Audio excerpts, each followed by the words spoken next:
Hi everybody, this is H. Lee Stamm, and I'm here with Dave Bisland, and we're going to do a short interview with him about some of the protests that he's done. Ask away. Alright, let's start with when was the first protest that you did, man? Here in Spokane, it would have been the fight against transient shelter ordinance back in 2004. And what did you do with that, man? Well, I can remember looking at the two TV gals at 10 o'clock in the evening, right when they passed the transient shelter ordinance, and I was telling them, gals, we have a date. And the look on their face was priceless because they thought I was talking for real for a moment, and then they realized, no, I have something else up my sleeve. And it was newsworthy, and sure enough, they were there at 11, and we went on the news. What news covered it? That would have been Channel 4 and Channel 6. Now, is that around the time of the finger? Yes, the finger was going about that time. I'm glad you mentioned that. It's been so long since I even thought of the finger. Great paper. I miss it. I used to have all the copies, but I lost those filing cabinets, unfortunately. Yeah, that's where I met you the first time was through the finger, because the finger, for everybody who's watching this video, the finger is this really badass underground newspaper from back in the day. They even printed my stuff. Yeah, I got a couple articles printed too. Yep.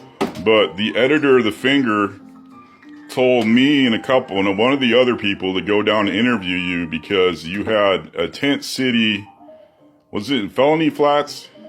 No, it was right across the street from the Spokane Club. At the time, it was the most expensive block between Seattle and Minneapolis. And that's why I chose that block.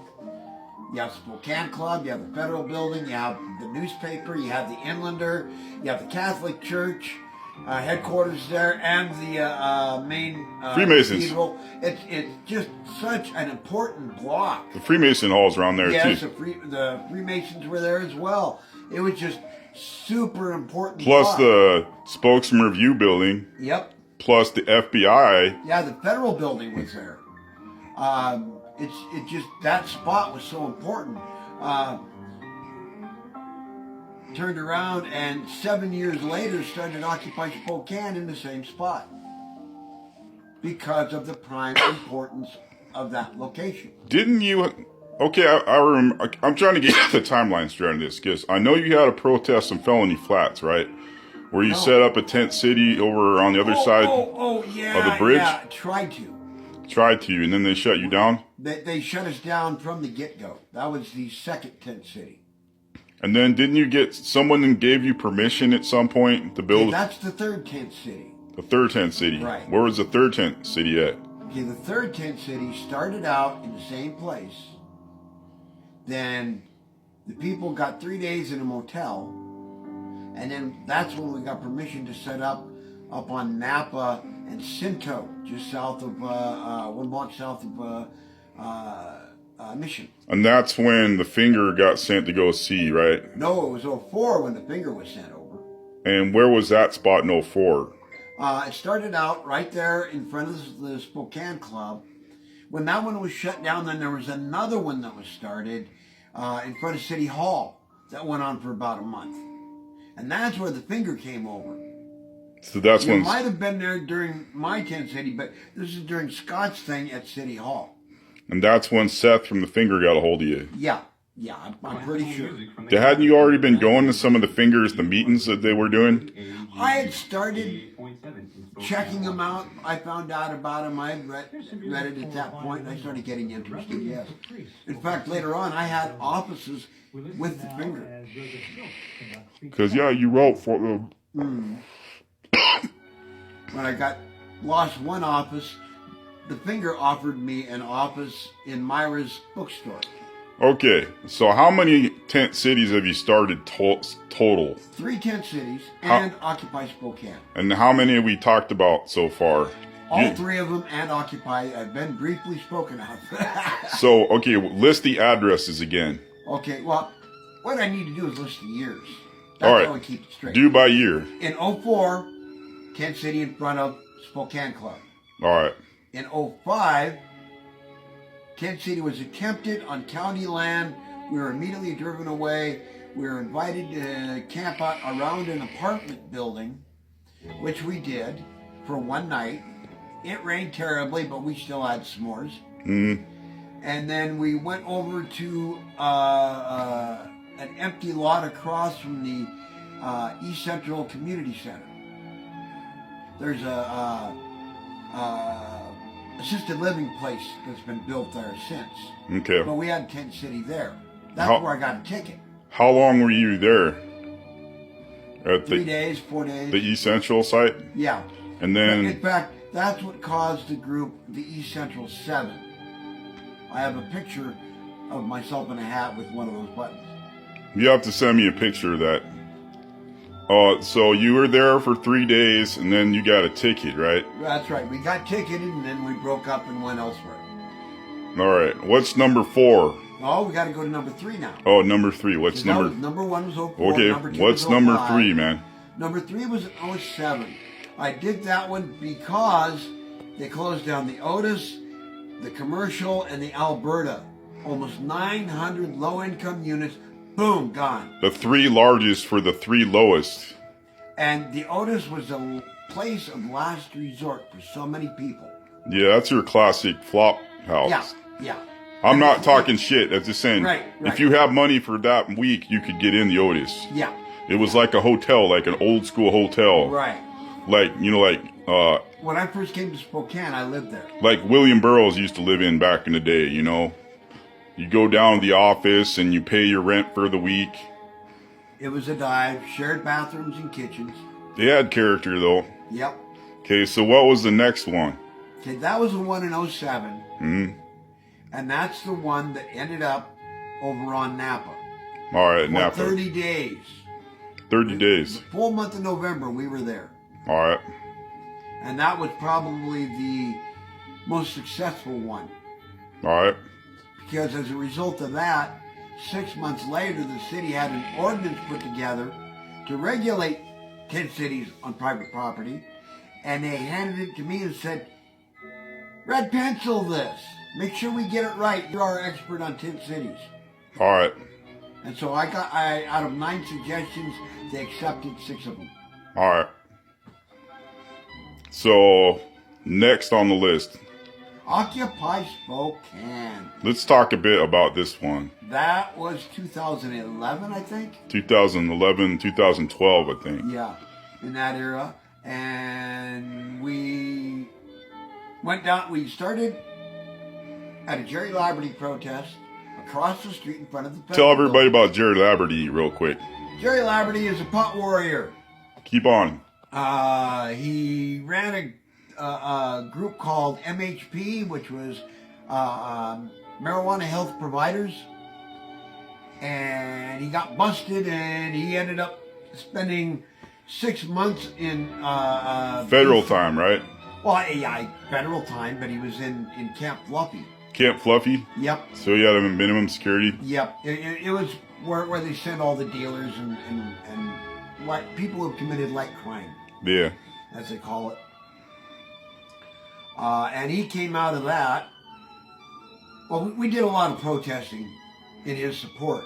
Mm-hmm. And it was one of those protests on that Wednesday. Yeah. We got done with the protest. We protested for Jerry from 10 to noon. And at noon, we crossed the street with our marijuana signs and slapped up an Occupy Spokane site and started it. Tell them about when you got arrested in the courthouse. Oh, I was doing You were taking court you were attendance for the Kettle Falls 5. Oh, okay, Kettle Falls 5. I remember them. They were being charged and on trial at the time. Explain the Kettle Falls 5 real quick. Oh, geez, it was a man, his son, his wife,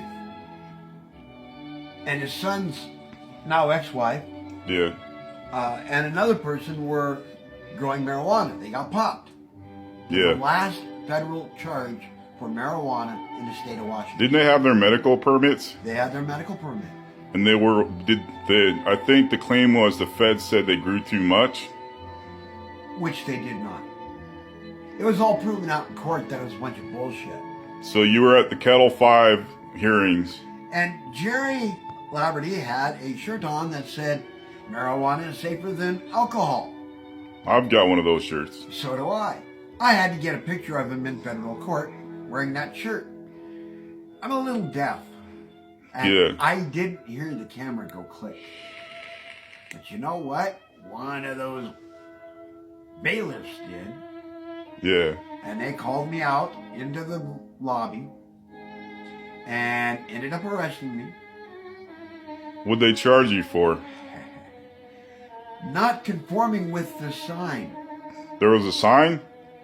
I didn't see the sign. That bailiff that busted me was standing in front of the sign as I walked by it. Oh, he was blocking the sign. He was blocking the sign and then came along and busted me on it. So you could have reasonable doubt then. Oh, yes, I had no idea. I explained that to the judge. I didn't see the sign because the guy that busted me was standing in front of the sign when I walked in. So your camera went off, and then what happened? And they held on to the camera. Oh, and what was funny about it is I was showing him the pictures, and then the battery died. Oh. And then they had to arrest me to hold on to the camera. What did they charge? What did they held your camera though? You had to get. Yeah, it took a long time to get my camera. You had back. to like come back, right, and fill out a form to get it. I had actually moved by then. Literally moved to a different place. So how long did? And lost the cord to the camera. How long did they have the camera for? About 6-7 months. 6 or 7 months. Yeah.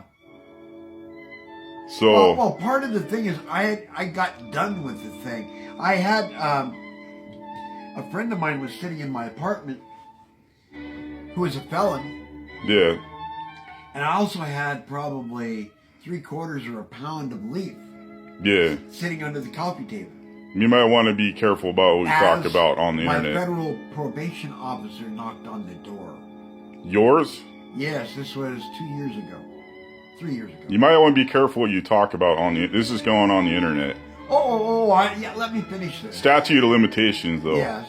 No. The whole point is that because I refused to let him in, Yeah. I had to go to court. He called me and told me, I realize this is last minute, but you have a court hearing this afternoon. Yeah. Oh, well, I just happened to have time, and I made it. They ended up throwing my case out. The judge saying quite literally, this should never have crossed my desk. I'm throwing it out. So next on the list is what? Occupy? No, that was after Occupy. Okay. Next on the list was Free Speech Friday, which I started. But it's no longer people. It's too fucking cold out there to go stand around behind the sign. I've also been working with Food Not Bombs and the MAC movement lately. That's been where I'm at lately. I also want to start working with zombie homes. I have some ideas. Tell about zombie homes. These are the homes that the bank has foreclosed on, moved everybody out, and they forgot about it 2 years ago. And that home has been sitting. Who knows what's going on inside? It might have tweakers inside. It might have mice inside. And that came out. It is no family inside, and the house is only a house. It's not a home. That came out of Camp Hope, right? Oh no, that's been going on for quite a few years. Now tell me about Camp Hope.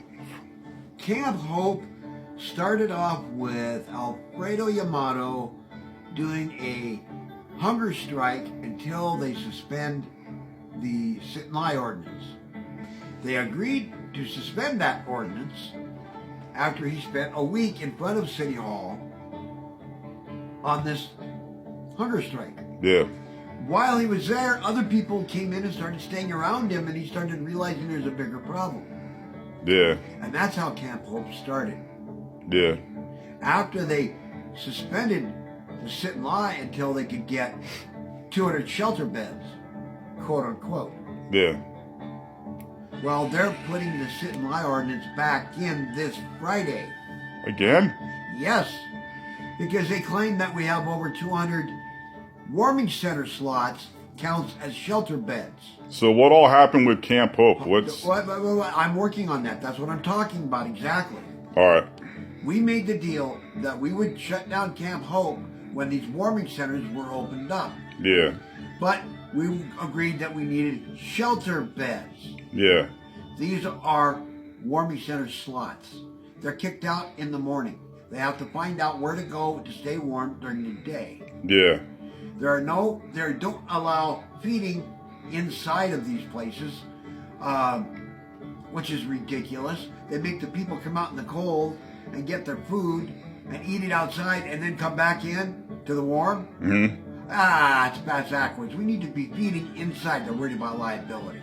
It's bullshit. Do you think we covered all you want to cover about Camp Hope? No. Because these warming centers are not shelters. They're a spot on the floor with a pad. Literal pad that thick. Okay, we got to wrap it up. But we got what's some That is not a shelter because it does not have showers. It does not feed. It does not have gear storage. Final words on. Don't open warming centers. Open shelters. Right on. Thank you, man.